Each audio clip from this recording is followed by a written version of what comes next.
Assalamualaikum warahmatullahi wabarakatuh.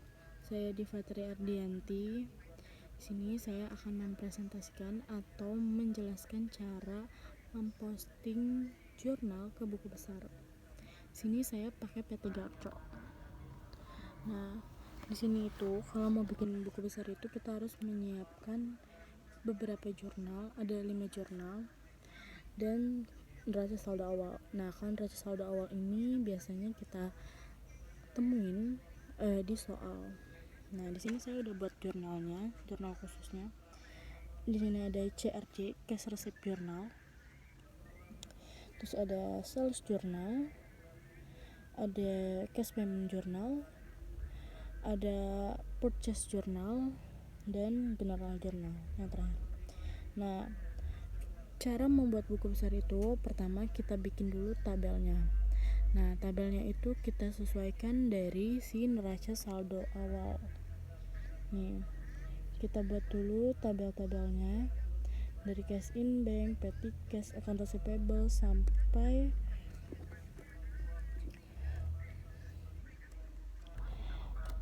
gain atau loss sales vehicles. Ya, ini nih teman-teman. Nih ya, sampai nomor akun 94000.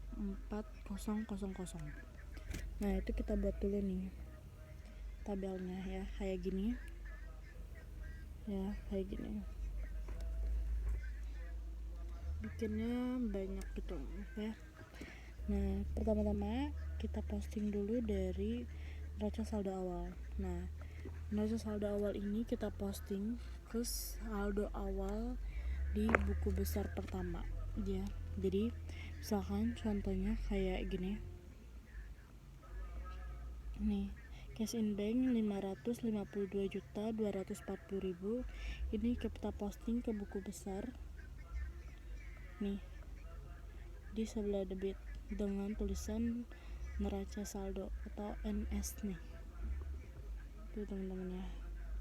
Nah, kita tanggalannya juga pakai tanggal yang ini ya, 31 Desember 2018. Tapi kenapa kalau neraca saldo itu selalu pakai tanggal 1, tapi kalau memposting dari jurnal itu biasanya kita pakai dari tanggal 31. Nah, pertama itu kita lihat dulu, setelah itu kita posting semuanya ke semua itu nama akun ya. Terus lanjut kita ke CRJ. Nah, di CRJ ini ada beberapa akun yang mesti kita posting ke buku besar. Yang pertama tentunya ada cash in bank nih ya, cash in bank. Cash in banknya ini ada di sebelah debit. Nah, kita posting itu yang ini, yang jumlah ya, yang jumlah itu 487.410.000. Itu kita posting ke buku besar di cash in bank nih. Tadi dia ada di sebelah debit. Terus kita jumlah saldo awal ditambah sama cash receipt yang tadi yang di debit ini kita tambah, dan hasilnya 1.039.650.000. Kelihatan nggak? Nah, ini nih yang kedua. Nah, ini. Nah, terus kita lihat lagi CRJ-nya. Di sini ada other account. Nah, ada other account. Nah, kalau other account ini tuh kayak semacam apa ya, akun serba-serbi gitu loh, akun lain-lain lah. Nah, di sini ada sales discount. Nah, kalau other account ini yang kita ambil itu bukan dari yang si jumlahnya ini, ngambil apa namanya, jumlah uangnya ini bukan yang ini ya, tapi satu-satu dari setiap akunnya nih, kayak nih sales discount. Nah, sales discount ini kita masukin, kita posting ke buku besar.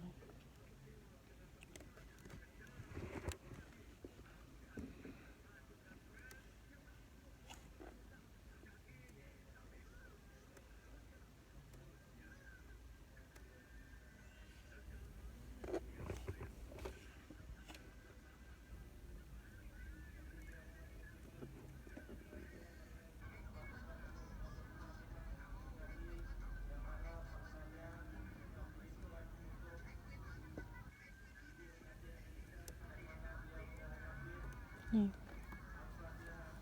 Nah, dia nih teman-teman, sales diskon. Kita masukin tadi itu di debit 660.000, terus kita jumlahin, jadi totalnya kita jumlahin sama yang neraca saldo awal tadi, jadi hasilnya 34.660.000 ya. Oke. Terus lanjut kita ini ada di other account lagi, cost of goods sold di debit 36 juta nih, yang ini nih ya. Nah itu kita masukin, kita posting ke buku besar, kita cari cost of goods sold, kita cari teman-teman akun cost of goods sold.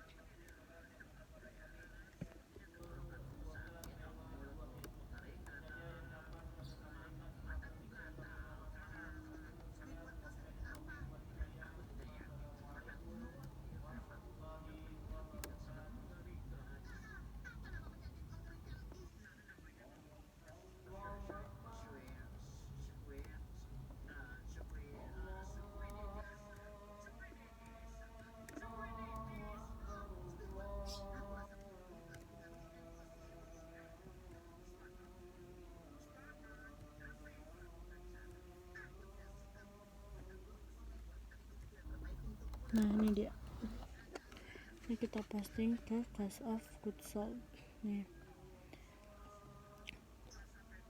Dia ada di debit 36 juta nih, yang ini ya, ini yang ini ada di sebelah debit. Oke, terus lanjut ada accumulate depletion phase yang ini nih, ada ini, kita posting juga.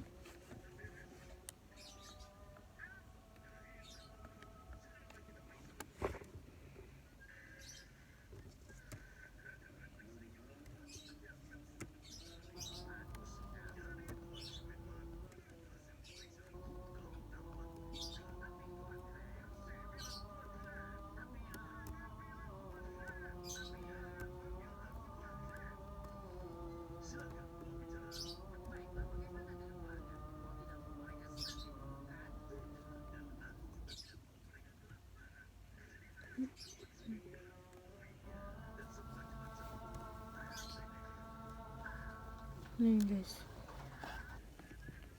nih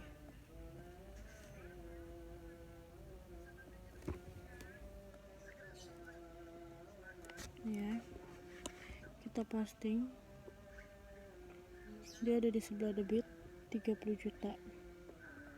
Nah di neraca saldo awalnya ini dia juga ada neraca saldo awal di kredit 30 juta, jadi kita kurang hasilnya 0 teman-teman, sudah. Oke, terus lanjut kita ke bagian debit. Di sini ada account receivable ya. Nah kalau account receivable ini sama kayak cash in bank, kita ngambilnya dari yang si jumlah ini yang 132 juta. Nah ini kita posting.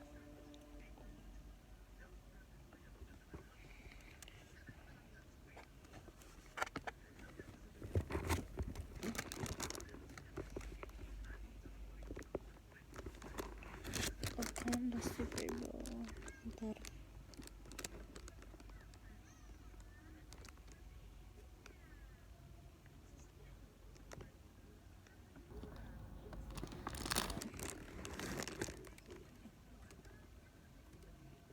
nih account receivable nih ya, nih CRJ. Kita masukin di bagian kredit 132 juta. Terus kita jumlahin sama neraca saldo awal yang tadi. Ya, jadi hasilnya 88 juta. Oke, terus lanjut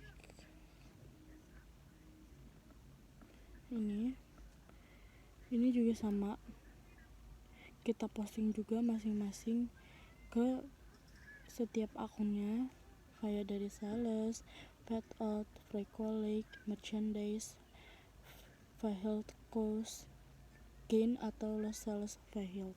Ini kita posting juga ya, sesuai sama penempatannya. Jadi nanti akunnya ini kita posting dengan jumlah yang ini masing-masing setiap akun di bagian kredit, karena ininya di bagian kredit. Terus lanjut ke sales journal juga sama, ini kita posting. Nah kalau ini itu kita nggak perlu kayak misalkan ini satu nggak perlu, kita langsung aja ambil dari jumlah ini nih, kita masukin ke setiap akun. Jadi kita masukin jumlahnya itu pakai yang ini yang ada di bawah sini ya. Kayak misalkan akun receivable kita masukin dengan jumlah segini di bagian debit. Ini kita lihat ya, akun receivable nih, dia ada di dari neraca sales journal di bagian debit, kita jumlahin dan hasilnya segini. Oke, itu juga diposting ya teman-teman satu-satu. Terus langsung lanjut aja ke CPJ. Nah ini tuh sama kayak cash receipt journal tadi. Yang account payable ini kita ambil ininya, jumlah uangnya itu dari yang sini, yang jumlah. Nah kalau ada other account, pokoknya itu yang dimasukin itu bukan jumlah ini ya teman-teman, tapi satu persatu dari akun ini. Jadi misalkan akun late fee expense itu kita pakai yang kita posting uangnya itu yang ini ya. Terus bank BNI loan pakainya yang ini, interest expense pakainya yang ini, wages and salaries pakai ini, dan WTE expense pakai yang ini, dan seterusnya. Cash in bank kita pakai yang ini. Itu kita posting semua ya. Nah habis CPJ kita lanjut ke purchase journal. Nah purchase journal ini kayak sales journal tadi, dia udah ada, dia tidak perlu satu-satu, dia langsung masukin yang ini aja, langsung kita posting aja semua. Yang ini nih ya, yang 106 juta, 10 juta 600 sama 116 juta 600. Terus langsung lanjut ke graf. Nah kalau general journal ini juga ini harus satu-satu. Misalkan account payable ada di debit, kita masukin account payable di tabel account payable dan kita masukin di sebelah debit. Terus ada merchandise inventory, masukin ke tabel merchandise inventory di bagian kredit, gitu-gitu. Ini satu-satu ya. Nah kalau udah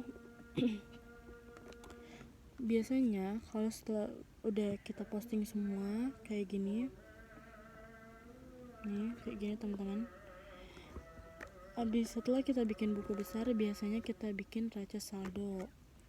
Nah kalau neraca saldo ini itu kita ambil dari hasil akhir setiap nomor akun yang ada di buku besar. Jadi contohnya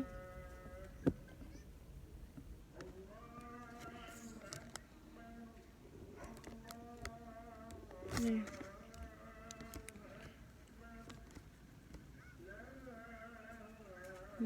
misalkan ini kan di cash in bank itu hasil akhirnya itu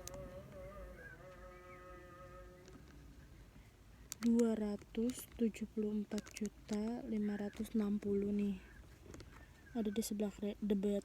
Nah itu kita posting, kita pindahkan atau kita masukkan ke neraca saldo nih di sebelah debit nih ya teman-teman. Nih Oke, jadi kayak gitu. Nah, jadi teman-teman, intinya kalau kita mau buat buku besar itu, yang penting itu kita harus sudah menyiapkan jurnal. Nah, jurnal juga itu harus valid, jurnal itu harus benar. Dan juga kita butuh neraca saldo awal. Nah, neraca saldo awal itu biasanya kita temukan kan biasanya di soal, atau juga ada yang kita buat gitu loh. Nah, pokoknya pada intinya membuat buku besar ini menurut saya lumayan nggak susah, karena kita hanya memindahkan saja dari jurnal ke buku besar. Nah, semoga apa yang saya jelaskan, apa yang saya sampaikan, semoga tersalurkan ke teman-teman semua, dan semoga ngerti sama penjelasan saya. Sekian dari presentasi saya. Wassalamualaikum warahmatullahi wabarakatuh.